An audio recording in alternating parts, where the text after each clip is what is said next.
விஜய் டிவியில் தற்போது ஒளிபரப்பாகிட்டு இருக்கிற பிக் பாஸ் நிகழ்ச்சியில் யாரும் எதிர்பார்க்காத பிரபலம் அப்படின்னா ஜல்லிக்கட்டு புகழ் ஜூலின்னு தான் சொல்ல முடியும்.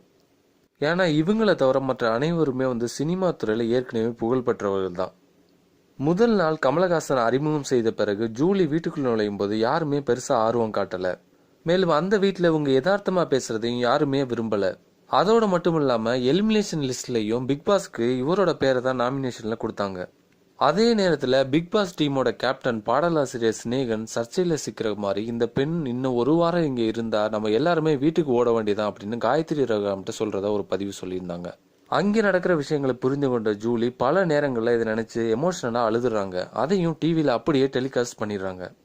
பொழுதுபோக்கிற்காகவும் விளம்பரத்துக்காகவும் தயாரிக்கப்படுற இந்த நிகழ்ச்சிகள் மற்றவங்களோட பர்சனல் லைஃப் ரொம்பவே அஃபெக்ட் பண்ற மாதிரி, அதை வச்சே இந்த நிகழ்ச்சியை பிரபலப்படுத்த நினைப்பது பார்வையாளர்கள் மத்தியில் கொஞ்சம் அதிருப்தியை ஏற்படுத்தியிருக்குதுங்க. நன்றி.